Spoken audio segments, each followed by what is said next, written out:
রাসূলুল্লাহ সাল্লাল্লাহু আলাইহি ওয়াসাল্লাম ইরশাদ করেছেন, হযরত ওমর রাদিয়াল্লাহু তাআলা আনহু থেকে বর্ণিত, নবী সাল্লাল্লাহু আলাইহি ওয়াসাল্লামের কাছে হযরত জিবরাইল আলাইহিস সালাম মানুষের আকৃতিতে এসে নবীজির সামনে এসে বসছেন। একদম এভাবে বসছেন যে নবী সাল্লাল্লাহু আলাইহি ওয়াসাল্লামের দুই হাঁটু বরাবর, নামাজের সুরতে যেভাবে বসে এভাবে এসে একদম বরাবর হাঁটুর সাথে হাঁটু বরাবর করে বসছেন। ফলে কি হইল, এই বসার দ্বারা কয়েকটা জিনিস হয়েছে। নবী সাল্লাল্লাহু আলাইহি ওয়াসাল্লামের সিনা বরাবর ওনার সিনা, নবী সাল্লাল্লাহু আলাইহি ওয়াসাল্লামের চোখ বরাবর ওনার চোখ, নবী সাল্লাল্লাহু আলাইহি ওয়াসাল্লামের হাঁটু বরাবর ওনার হাঁটু, একদম 100 সমান সমান করে নবী সাল্লাল্লাহু আলাইহি ওয়াসাল্লামের কাছে এসে বসেছে। এরপরে জিবরাইল আলাইহিস সালাম রাসূলুল্লাহ সাল্লাল্লাহু আলাইহি ওয়াসাল্লামকে অনেকগুলো প্রশ্ন করছেন। নবী সাল্লাল্লাহু আলাইহি ওয়াসাল্লাম প্রশ্নগুলোর উত্তর দিয়েছেন।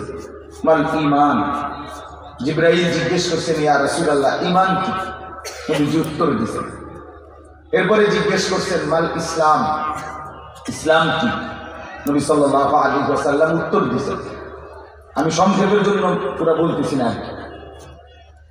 জিবরাইল আলাইহিস সালাম জিজ্ঞেস করছেন, মাল ইহসান, ইহসান কি? নবীজি উত্তর দিয়েছেন। জিবরাইল আলাইহিস সালাম জিজ্ঞেস করছেন, মাতাস সাআ, কিয়ামত কখন হবে?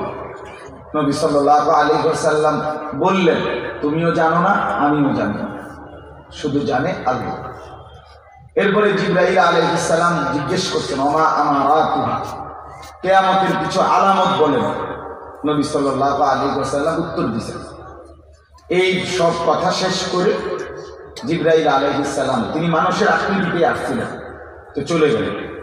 নবী সাল্লাল্লাহু আলাইহি ওয়াসাল্লাম সাহাবীদেরকে বললেন, হাদা জিবরাইল তুআল্লিমুকুম দীনাকুম, এ হচ্ছে জিবরাইল যে তোমাদের সামনে এতক্ষণ বসা ছিল, প্রশ্ন করলো তোমাদের দ্বীন, তোমাদের ইলম কিভাবে অর্জন করবে, কি বিষয় অর্জন করবে, নবীর কাছ থেকে কি জানবে, তার একটা বাস্তব প্র্যাকটিক্যাল নমুনা সে তোমাদেরকে শিখায় দেবে।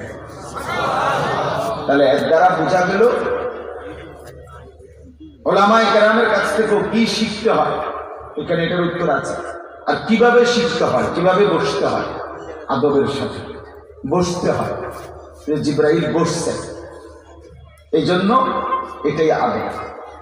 আচ্ছা, কোরআনুল কারীমের মধ্যে আছে হযরত মূসা আলাইহিস সালামকে প্রথম যেদিন আল্লাহ তাআলা তুর পাহাড়ে তিনি উঠছেন, মূসা নবী, আর আল্লাহ তাআলা প্রথম যেদিন মূসা নবীর সাথে কথা বলছেন, সেই প্রথম দিন ওনাকে আল্লাহ তাআলা বলছেন, ইন্নী আনা রব্বুক, মূসা আমি তোমার রব, ফাখলা'না আলাইক, তুমি তোমার জুতা খোলো,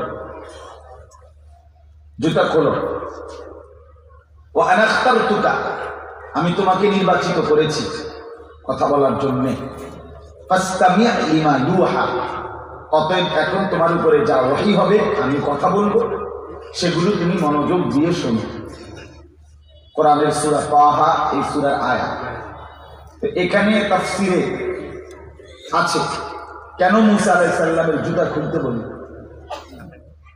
এখানে তো জুতা খোলার কোনো প্রশ্ন নাই, কেননা সেখানে প্রচন্ড ঠান্ডা। ওইখানেই আছে সূরাতে, প্রচন্ড শীতে ঠান্ডা মূসা আলাইহিস সালাম